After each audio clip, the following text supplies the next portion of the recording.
cambiado la historia. Los expertos y protagonistas son reales. Si los británicos no ponían el pie en Malvinas, estaban liquidados, no ganaban. Si los argentinos hubiesen resistido otras 2 semanas, tal vez hubieran triunfado.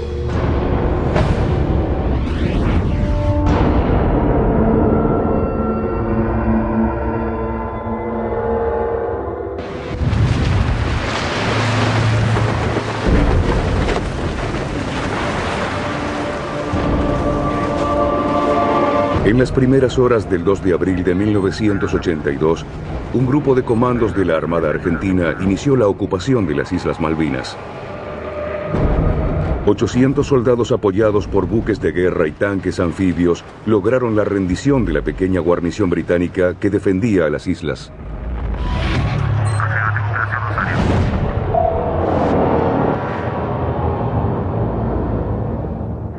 El plan inicial de los militares argentinos era llevar adelante el desembarco en las Malvinas a fines del año 1982.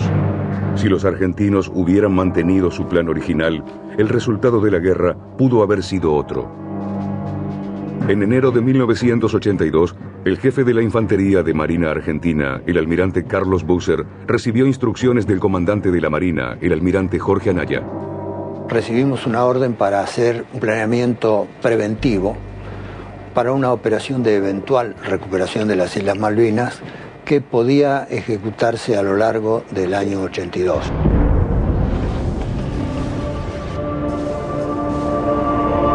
Las Malvinas son un remoto archipiélago situado a 600 kilómetros de la costa sudamericana.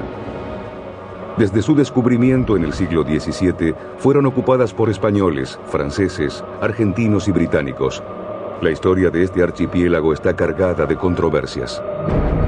Son llamadas Malvinas por los argentinos, Falklands por los británicos y Malouines por los franceses. En una época las islas estaban ocupadas por 2 colonias, una francesa y otra inglesa. Ninguna de las dos sabía de la existencia de la otra. En 1981, la junta militar que gobernaba a Argentina decidió recuperar las Islas Malvinas para ganar popularidad.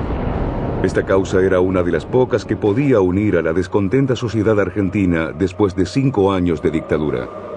El general Galtieri, líder de la junta militar, favoreció la operación de recuperación para forzar a los ingleses a negociar la soberanía de las islas. El general Galtieri me dijo, se está contemplando la recuperación mediante una operación militar que se llevaría a cabo probablemente en la segunda quincena de mayo. La Argentina recuperó las Malvinas para negociar, para forzar a la Gran Bretaña a una negociación. Se equivocaron al pensar que Gran Bretaña no respondería. La junta militar decidió que el mes de diciembre era el momento ideal para ocupar las Malvinas. Es el inicio del verano austral. Contarían con más tiempo para comprar armamentos y poner a punto su plan de desembarco. Cuando preguntamos una precisión sobre la fecha más próxima, nos dijeron que nunca sería antes del 15 de mayo y preferiblemente hacia fines del año. El momento elegido para el desembarco en Malvinas fue crucial. Esta sería una de las decisiones más determinantes de la guerra. Si hubieran esperado un poco, es probable que no hubiéramos sido capaces de responder del modo en que lo hicimos. Probablemente 3 meses después hubiera sido distinto. A finales de 1981, el gobierno de Margaret Thatcher anunció la venta de sus 2 portaaviones y el retiro de sus grandes buques de desembarco. Este plan de recorte de la Marina le hubiera impedido al Reino Unido la capacidad de efectuar grandes operaciones anfibias. La Royal Navy iba a ser reducida a una fuerza de defensa costera. Si se completaban los planes de retiro de los 2 buques anfibios principales y de los 2 portaaviones, no hubiéramos podido hacer frente a la Fuerza Aérea Argentina, ni haber llevado adelante profesionalmente un desembarco con nuestras tropas. La Argentina hubiera tenido una mejor oportunidad por 2 causas. Primero, porque Gran Bretaña estaba desafectando muchas unidades navales. Por otro lado, la Argentina esperaba recibir material de ataque bastante moderno. Si Argentina hubiera mantenido la fecha original de su plan, la historia de Malvinas podría haber sido muy diferente. Quizás, si no hubiéramos sido capaces de montar la operación, las Falklands se hubieran llamado Malvinas desde 1982.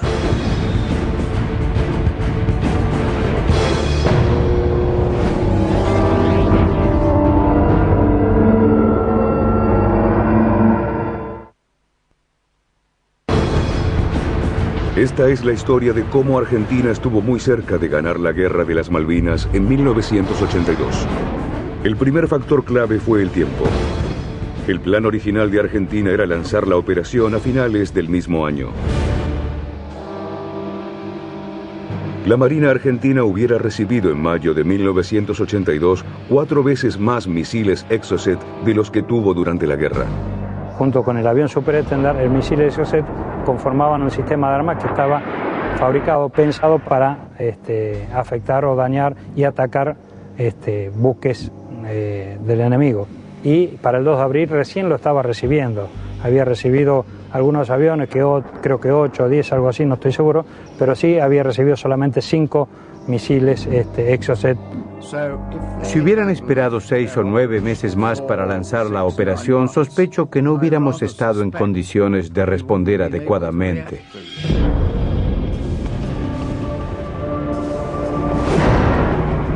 A principios de 1982, la Junta Militar Argentina enfrentaba serios problemas. El 30 de marzo se llevó a cabo la primera manifestación pública masiva en 6 años. Los ciudadanos reclamaban elecciones generales. La Junta necesitaba de una acción extraordinaria que revirtiera su creciente impopularidad. La recuperación de las Malvinas, una eterna aspiración de la sociedad argentina, parecía el medio ideal para lograrlo. Malvinas no se va a olvidar nunca, porque es algo incuestionablemente argentino, pero también es un sentimiento, y va a seguir siendo. La Armada Argentina decidió conseguir apoyo para el régimen con una operación en las Islas Georgias del Sur, un remoto archipiélago cercano a las Islas Malvinas. Un grupo de obreros, transportados por la Marina Argentina, izó una bandera nacional en las ruinas de una estación ballenera abandonada.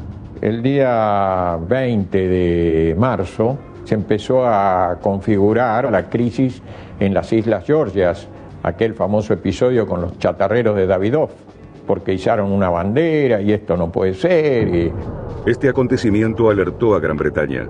En las horas siguientes, los británicos difundieron el rumor de que uno de sus submarinos nucleares había partido desde la base británica en Gibraltar rumbo a las Malvinas. Lo maravilloso de los submarinos es que no se pueden ver y que tus adversarios solo pueden especular sobre su ubicación real. La Junta Militar Argentina asumió que el submarino se dirigía hacia las Malvinas. Era momento de decidir si adelantaban el desembarco antes de que se concretara la amenaza. El 24 nos hicieron la pregunta de cuándo podía ser el momento más próximo para hacer la operación. Evaluamos cuál era nuestra situación. Si nos daban la orden muy pronto, tal vez podríamos zarpar el 28. Finalmente, la Junta ordenó que el plan para tomar Malvinas fuera realizado 5 meses antes de lo planificado para anticiparse a la llegada del submarino nuclear.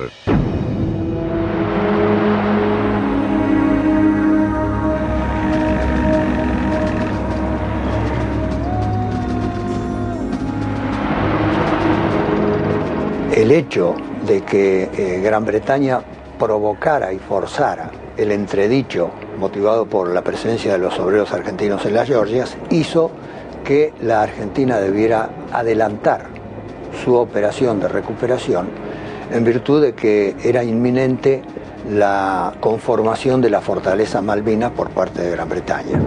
Esa fue la verdadera razón del adelantamiento de la decisión argentina.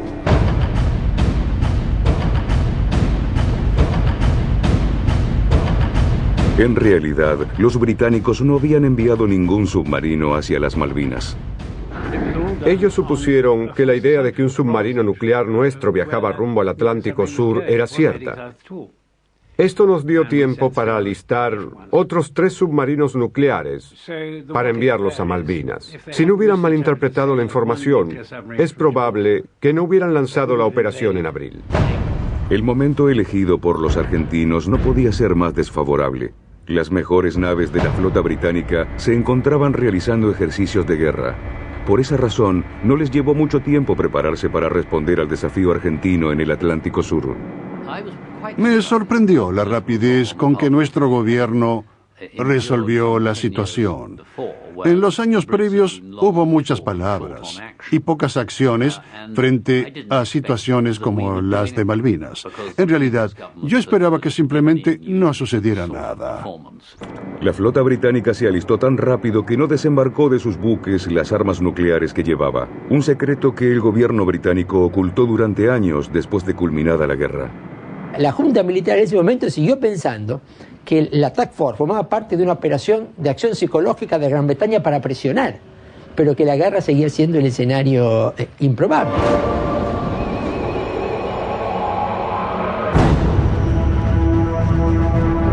Aunque la Junta consideraba improbable un enfrentamiento militar con Gran Bretaña, comenzó a acumular tropas y equipos en las islas para intimidar a su adversario.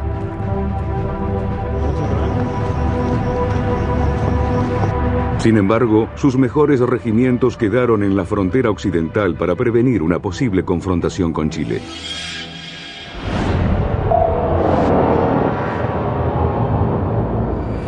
En aquel momento, la Junta Militar temía dejar de guarnecer a la frontera con Chile. Esto hay que ubicarlo en un contexto histórico.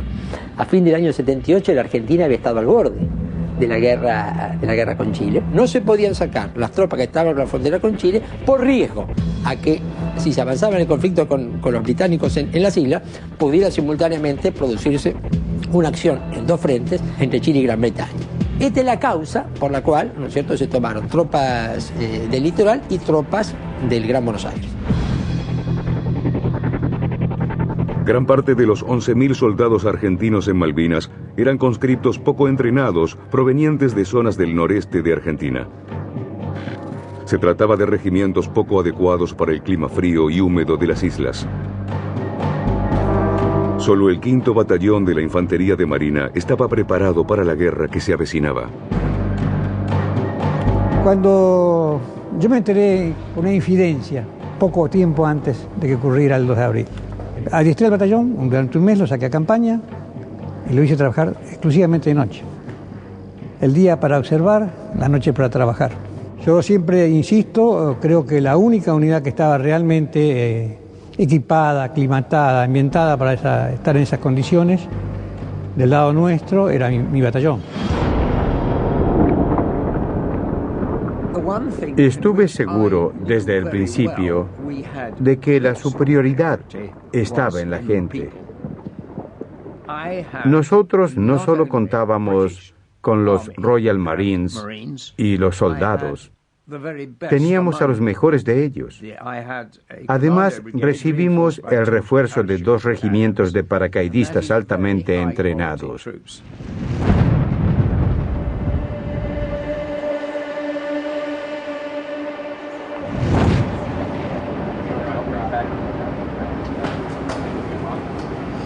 Perro con 4, perro a 90, 26, en condición para despegue. Ocupe posición y despegue. La victoria en los conflictos modernos suele decidirse a favor de aquel que domina los cielos. Perro con 4, Malvinas despegó 22, comunica control radar. La guerra de Malvinas no fue la excepción. Argentina tuvo la oportunidad de dominar los cielos de las islas. Tan solo debía construir una base en Malvinas desde donde operarían sus más poderosos aviones de combate. Tenían el lugar perfecto para hacerlo.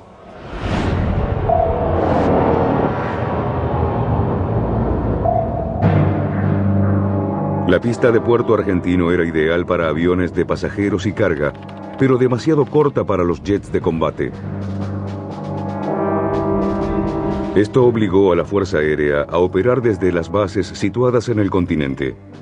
Y le significó una enorme desventaja frente a los Harriers británicos que eran lanzados desde los portaaviones estacionados frente a las islas. Los ingleses, a la distancia que estaban de las islas, más o menos 100 millas, tenían 30 minutos para estar sobre las islas. Nosotros teníamos 3 minutos, por lo que tardábamos en llegar y teníamos que volver. Los más beneficiados en ese tiempo de operación eran los A4 que tienen reabastecimiento en vuelo. Es decir, que una cosa de emergencia en aquella época, como ese reabastecimiento en vuelo, para nosotros pasó a ser una rutina. Si se hubiera ampliado la base en Puerto Argentino, las batallas hubieran sido muy diferentes.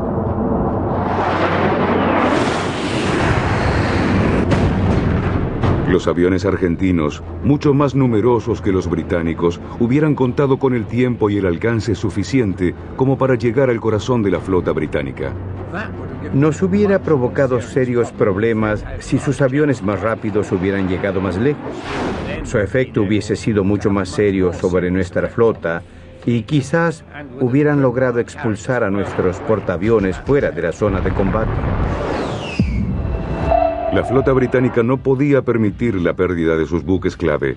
Si uno de los dos portaaviones o uno de sus dos grandes navíos de desembarco hubieran sido puestos fuera de combate, la flota entera tendría que haber regresado al Reino Unido.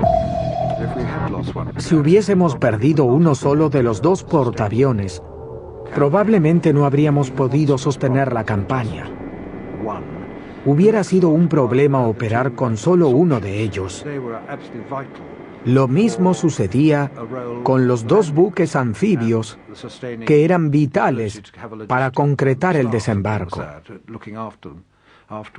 Tampoco hubiéramos contado con plataformas para nuestros helicópteros, nuestros jeeps, ni para los Harriers. Toda la operación se hubiese arruinado por completo. La posible extensión de la base aérea de Puerto Argentino era una amenaza tan grave que los comandantes británicos consideraron la posibilidad de una respuesta drástica ante la ampliación de la pista. Tendríamos que haber llegado más lejos. No sé si hubiéramos llegado a la opción nuclear. No estoy seguro de cuán lejos, pero lo cierto es que hubiésemos tomado medidas al respecto.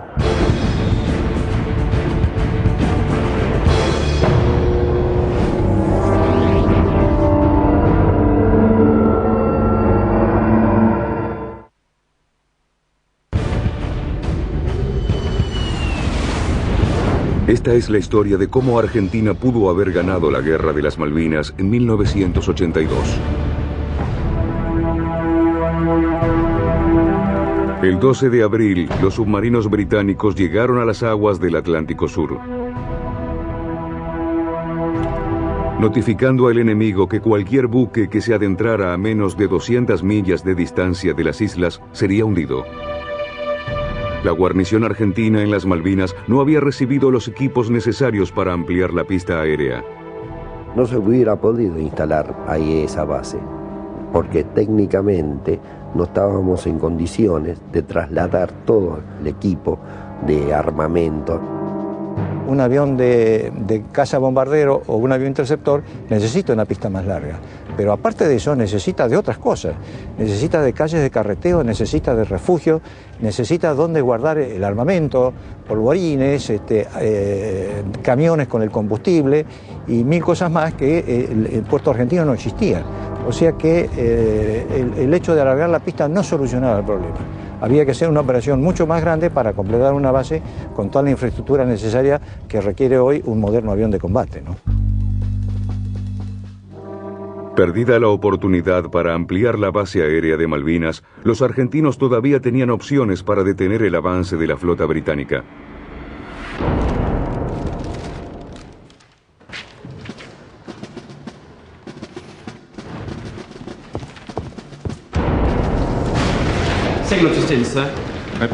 La Marina Argentina tenía todas las herramientas para enfrentar a los ingleses. La cuestión era cómo utilizarlas de manera eficiente.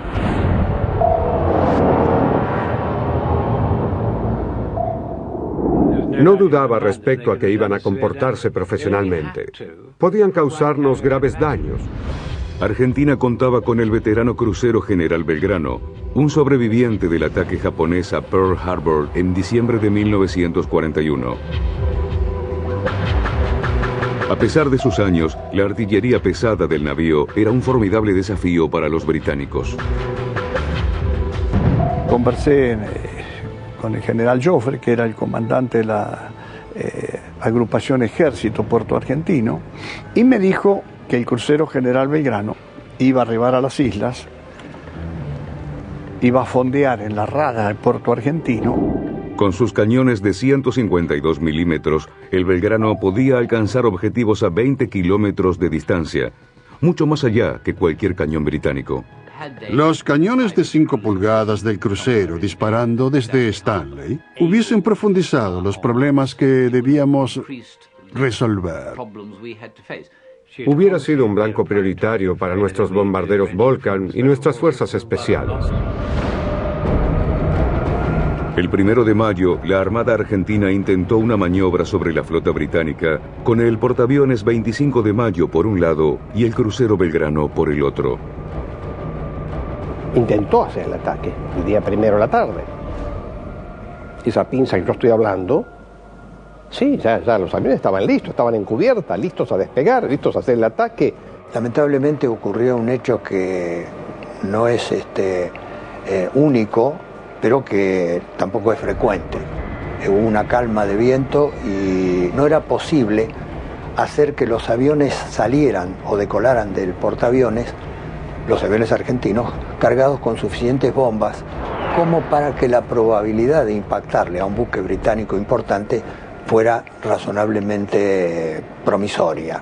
Eso obligó a que se le empezara a sacar un poco más de combustible o algún armamento a los aviones que se iban a lanzar, y por lo tanto el portaaviones debía acercarse más al objetivo para que tuvieran suficiente combustible de ida y vuelta.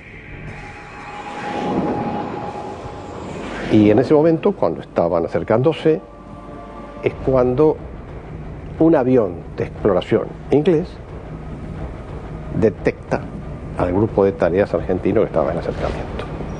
El factor sorpresa, que en ese momento era vital para hacer el ataque sobre las fuerzas británicas, había desaparecido. Los argentinos abandonaron el ataque demasiado tarde. El crucero Belgrano fue hundido por 2 torpedos lanzados por el submarino nuclear Conqueror. Los proyectiles que lo hundieron también habían sido fabricados con tecnología de la Segunda Guerra Mundial. Con el Belgrano se perdieron 323 vidas, la mitad de las muertes argentinas durante la guerra. A partir de este momento, los almirantes argentinos no quisieron arriesgarse a perder más buques y los mantuvieron en las aguas llanas cercanas al continente. Fue una gran noticia para nosotros saber que toda la flota argentina se retiraba a sus puertos. No salieron nuevamente de allí durante el resto de la guerra. Esto nos dio una gran ventaja. Ellos decidieron lanzar una ofensiva usando todos sus medios aéreos. La situación era todavía muy seria para nosotros. 2 viejos torpedos acabaron con la moral de la flota argentina. Sus aviones, sin embargo, siguieron actuando. Cuando se hundió el Belgrano, todavía tenían oportunidad, pero perdieron toda voluntad de lucha. Al día siguiente del hundimiento del Belgrano, un misil Exocet argentino acabó con el destructor británico Sheffield. La guerra todavía no estaba terminada.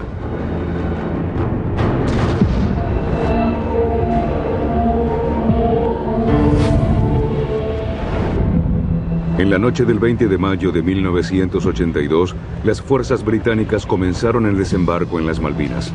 Era el comienzo de la campaña para retomar las islas. Los argentinos podrían haber detenido el asalto británico sin disparar una sola bala.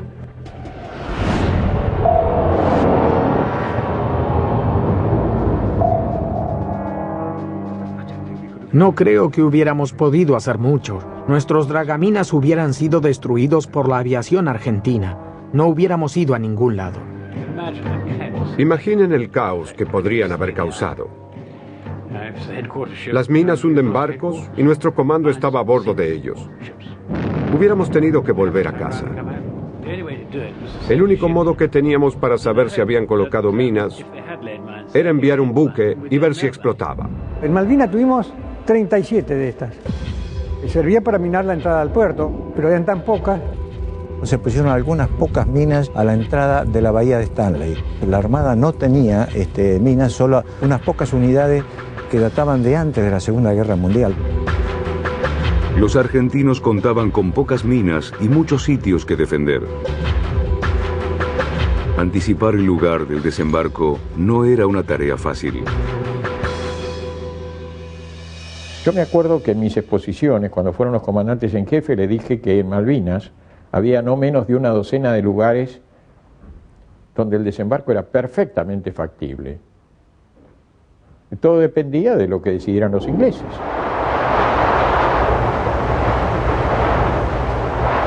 Cuando un atacante de un archipiélago o de una isla tiene superioridad naval y aérea, puede elegir el lugar del desembarco como quiere. De manera tal que para el defensor el problema se hace muy grave, porque no puede organizar una defensa en todos los lugares posibles.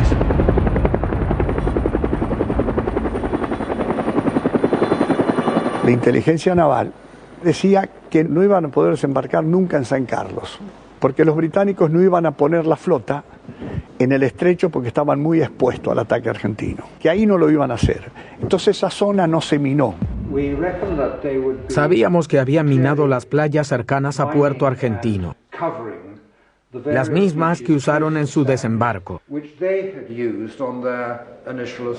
Por eso buscamos otro sitio para bajar a tierra. Comenzamos a trabajar y finalmente llegamos a la conclusión que por sus aguas profundas, el mejor lugar era San Carlos. Hasta el último momento, los británicos ignoraban si los argentinos habían minado las aguas del estrecho de San Carlos. Llamé al capitán de la fragata Alácrate y le ordené que recorriera el estrecho que separa las islas de norte a sur. Él me dijo, bien, voy a entrar y salir del estrecho desde el lado norte una y otra vez. Nunca le expliqué que debía verificar la presencia de minas. Me sentí muy avergonzado por no haberle dicho la verdad. Él supo exactamente lo que le pedía e igualmente cumplió la orden.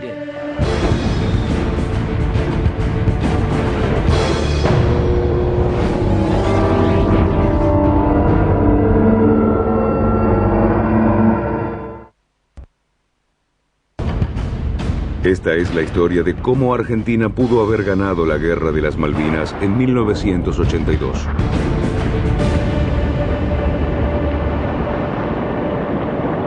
Una vez en las aguas de San Carlos, los británicos esperaron una ofensiva argentina.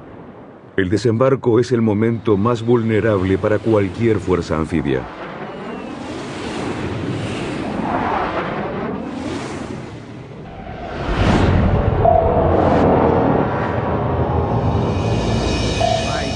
Tengo entendido que los argentinos creyeron que la operación de San Carlos era solo un engaño. Era exactamente lo que queríamos que pensaran. Y logramos preparar nuestras defensas para hacerles frente si nos atacaban. El contraataque nunca se produjo, excepto por los ataques aéreos. No hay duda de que para efectuar una ofensiva terrestre es necesario contar con el dominio del aire. No hablo de un dominio total, sino del suficiente para avanzar por tierra sin pérdidas excesivas. Con menos aviones de combate y con sus portaaviones cerca del campo de batalla, los británicos se encontraban en una posición muy vulnerable. Los pilotos de la Fuerza Aérea Argentina aún no habían mostrado toda su capacidad de ataque. Estaba seriamente preocupado por la Fuerza Aérea Argentina. Desde sus bases en el continente a solo 600 kilómetros, podían causar mucho daño a nuestra fuerza anfibia, en particular cuando los buques se acercaban a tierra y durante la descarga de pertrechos.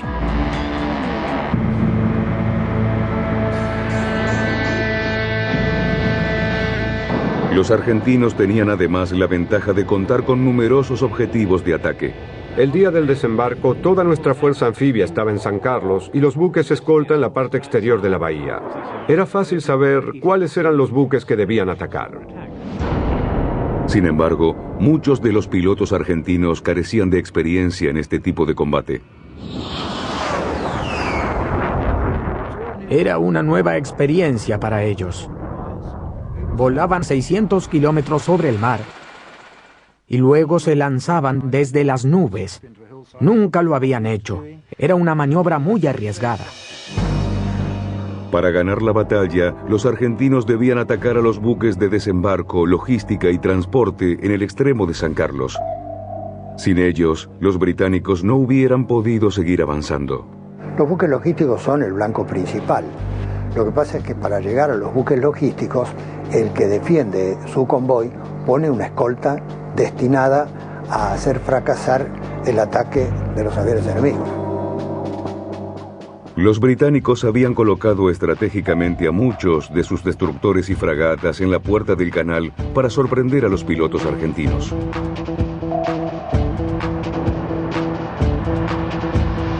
Durante 5 días, los pilotos argentinos desafiaron ferozmente a la defensa aérea y los aviones Harrier británicos.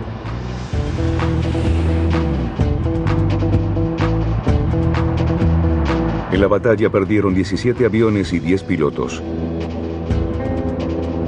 Sus esfuerzos podían haber sido más efectivos si las bombas hubieran alcanzado los blancos correctos. La logística de nuestras brigadas dependía por completo de 6 navíos de transporte. Si los hubiéramos perdido, nos hubiéramos encontrado en serias, muy serias dificultades. Los pilotos argentinos enfrentaban un serio desafío. Tenían que volar a muy baja altura sobre el océano durante al menos 1 hora, usando solo una brújula y un cronómetro como guía. Luego, cuando llegaban a San Carlos, contaban con unos breves instantes para decidir qué blanco atacar. Cuando iban a la bahía de San Carlos, venían volando a 300 metros por segundo, a 2 o 3 metros de superficie sobre el mar, entraban en una bahía repleta de buques y ahí no había mucho tiempo para elegir. La principal preocupación en esos momentos era no colisionar contra el agua. Tu mirada se concentra solo en lo que está por delante. Nada de lo que sucede a los costados es importante. Le tiraron a lo primero que encontraban y me parece que estaba bien. No tenían otro camino. De todas maneras, si las bombas que pegaron en los buques escoltas hubieran explotado, probablemente la Fuerza de Tarea Británica se hubiera quedado sin buques escoltas. Existía un reto aún mayor. Las bombas que lanzaban los aviones no habían sido diseñadas para impactar objetivos a tan baja altitud.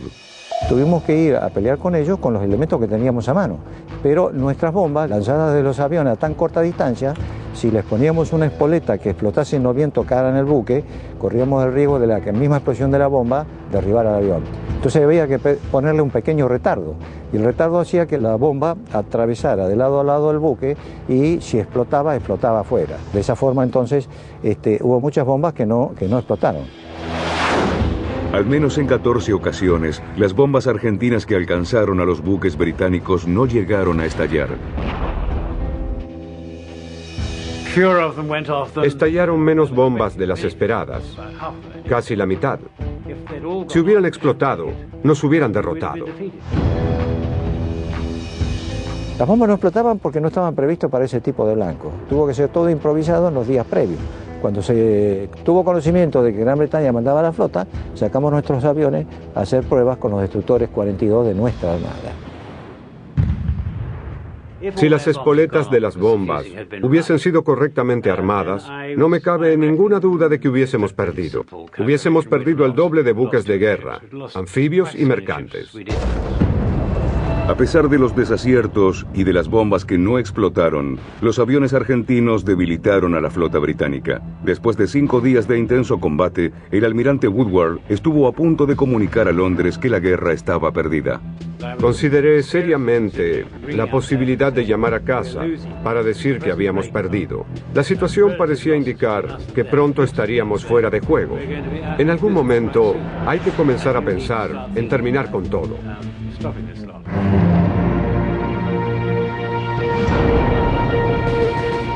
Desde el momento en que los británicos desplegaron su flota el 3 de abril, comenzaron una carrera contra el tiempo.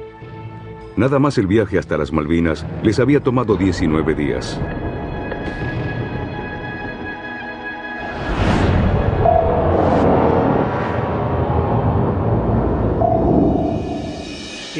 No se puede colocar un portaaviones en la línea de batalla y dejarlo allí por meses.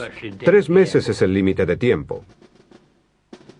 Para fines de junio, todos nuestros buques presentarían problemas. Por eso planificamos que la batalla no se extendiera mucho más allá de mediados de junio. Los británicos tuvieron que lidiar con una gran pérdida cuando un misil argentino les hundió el carguero Atlantic Conveyor. Este buque llevaba parte de los helicópteros pesados y equipos necesarios para la campaña terrestre. Sin dudas, el hundimiento del Atlantic Conveyor tuvo un efecto más grave que cualquier otra pérdida, excepto quizás por la de un portaaviones. Allí perdimos la mayor parte de nuestros helicópteros pesados. Según recuerdo, fue la pérdida más importante que tuvimos en toda la guerra.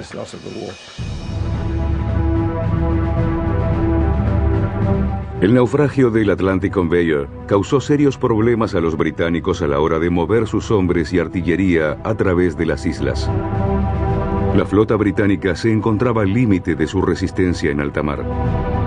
Los argentinos todavía podían ganar la guerra si lograban retrasar el avance británico. Los argentinos debieron haber mandado sus tropas al frente para comenzar a patrullar y montar ataques sobre nuestro perímetro. Nos habrían obligado a avanzar más lentamente. La Junta todavía creía en la posibilidad de una solución política.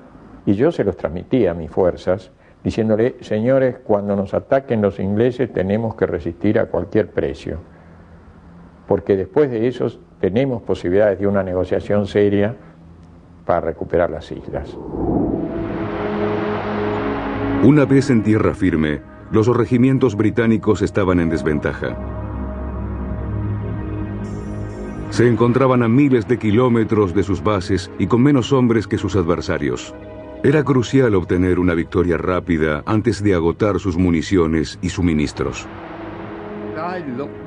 Observé la situación y comprendí que necesitaba establecer una superioridad moral sobre el comandante argentino. Es por eso que le ordené al comandante Thompson que fuera en busca de la batalla y le ordené que les demostrara nuestra voluntad de ganar.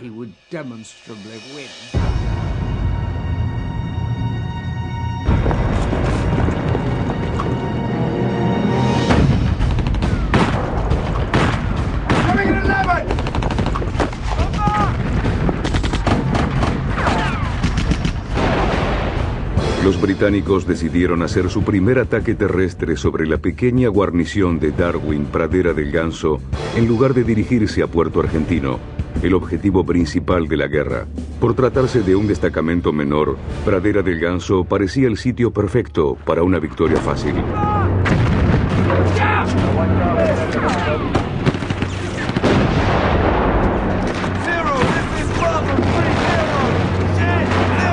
Pero los británicos subestimaron a la guarnición argentina allí estacionada. Teníamos una inteligencia realmente pobre acerca de lo que sucedía en las islas. Por cierto, nunca anticipamos la gran cantidad de tropas que había en Pradera del Ganso y fuimos tomados por sorpresa. Estaba sorprendido por lo que nos costó tomar Pradera del Ganso. Nunca pensamos que fuera tan fuerte esa guarnición y por supuesto que nos tomó mucho más tiempo del que habíamos planeado. Los tendrían que haber dejado de lado y dirigirse directamente hacia Puerto Argentino.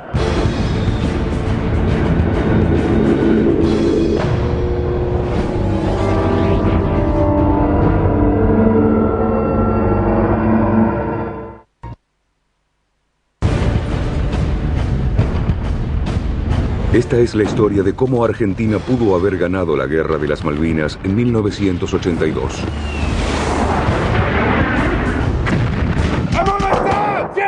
Después de 2 días de feroz enfrentamiento, los británicos tomaron Pradera del Ganso. No fue una victoria fácil como habían previsto. Si la resistencia argentina se hubiera mantenido tan firme en las siguientes batallas, los británicos hubieran agotado sus municiones y suministros antes de llegar a Puerto Argentino. Combatieron muy bien nuestros hombres en Pradera del Ganso. Los ingleses tuvieron importantes pérdidas, pero no iba a incidir en el resultado final de la guerra. Aunque los argentinos no pudieron retener Pradera del Ganso, la guerra todavía no estaba perdida. A los británicos se les acababa el tiempo. Un solo contraataque podía ser suficiente para acabar con los planes de Gran Bretaña. El 14 de junio escribí en mi diario las palabras: si los argentinos soplaran sobre nosotros, nos derrumbaríamos. Yo quise contraatacar. Hicimos el plan y todo, tenían la unidad prácticamente de pie para empezar a hacerlo. Lo íbamos a hacer de noche. Cuando se me niega la autorización para hacerlo, el general me lo dice con toda claridad: yo no puedo sostener su esfuerzo con la logística. Los contraataques deben ser planificados minuciosamente y aún ensayados. Si no, no se pueden ejecutar contraataques. La guerra duró 17 días más.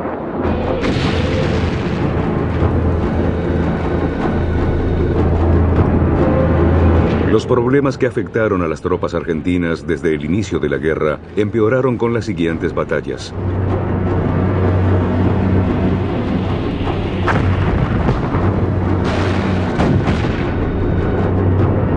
Los británicos lentamente se aproximaron a Puerto Argentino.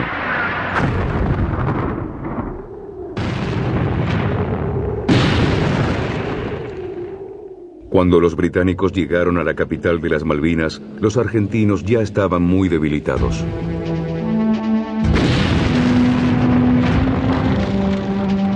El 14 de junio, el general Menéndez firmó el acta de rendición.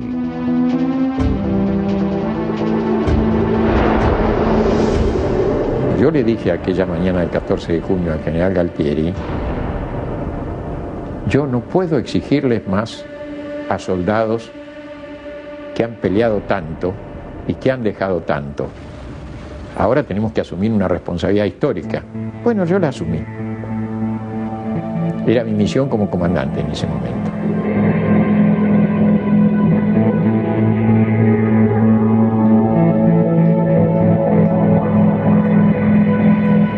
La guerra por las Malvinas duró 74 días. Este fugaz conflicto tuvo profundas implicaciones para ambos bandos.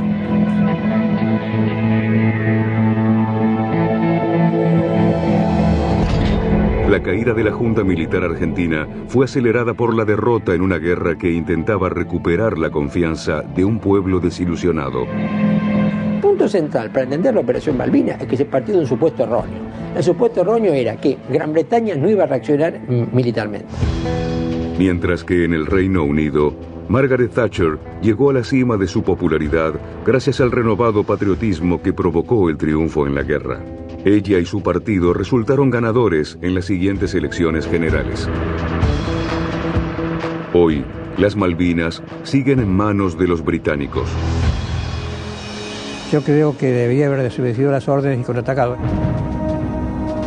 Estuvimos a un tris de ganar la guerra si hubiéramos hecho o intentado hacer todos, dar un paso adelante en el último momento.